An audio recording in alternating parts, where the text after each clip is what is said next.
तुम कुछ कर सको, ये पहले भी दिन हमने कहा था, तुम कुछ कर सको चाहे न कर सको, कोई साधना तुम्हें ना आती हो, कोई तपस्या ना आती हो, कोई तरीका ना आता हो, बस एक भाव आ जाए कि हम राम जी के राम जी हमारे, सिर्फ यही एक भाव, बस इसी से वो खुश हो जाता है और प्रसन्न होता है। बस वो जब चाहता है, भाई सूरज की किरण है, जब चाहे अपने पास बुला ले।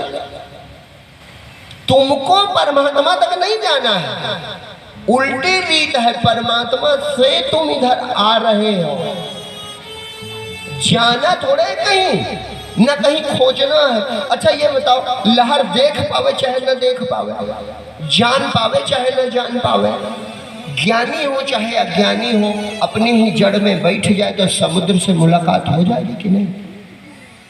कि कोई ज्यादा ज्ञान चाहिए? और सूरज से आने वाली किरण लौट जाए अपने मूलाधार में तो मुलाकात हो जाएगी कि नहीं? इसी तरह तुम जहां से उठ रहे हो, मैं जहां से उठ रहा वहीं बैठ जाया करो, बस उससे मुलाकात हो जाएगी। बहुत सरल है भैया।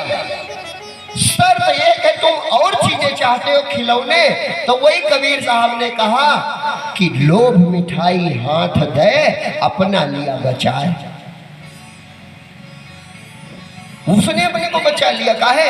जो मांगते थे वो दे दिया कि लो भैया टॉफी ले लो, चॉकलेट ले लेना, ये और पैसे ले लो, खिलौना खरीद लेना, और तुम ऑफिस चले गए। और जो ना माने तो कहो कि भैया बताओ क्या चाहते हैं, और फिर भी ना माने तो फिर हमारे बस का नहीं, माँ को बुला, भैया अब तुम ही आओ, देखो संभालो ही क्या कर रहा है। और फिर भी न माने तो फिर माँ ही एक उपाय करती है कि वो गोद लेकर के और अपना दुग्ध पान कराती है, तभी छोटा बच्चा छुप। बस इसी प्रकार से कबीर ने दूसरा दोहा लिख दिया कि डारी खाड़ पटक के, खाड़ माने मिठाई जो भगवान ने दी थी, लोभ रूपी मिठाई, और बच्चे ने फेंक दी। आप दिया, आपने कुछ दिया, बच्चे ने फेंक दिया, रोना बंद नहीं करता है तो तब गोद लेना पड़ेगा।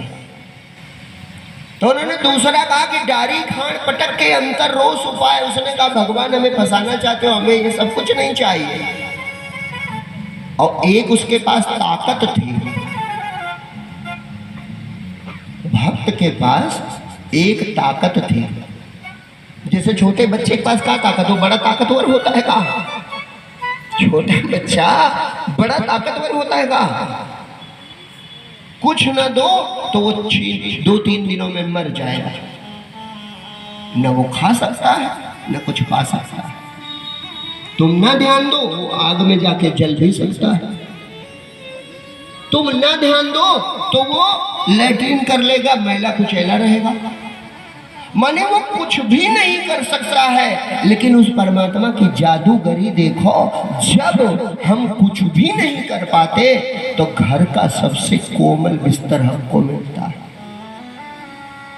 जादूगरी देखो उस परमात्मा की, पालन पोषण जब वो करता है कैसा करता है।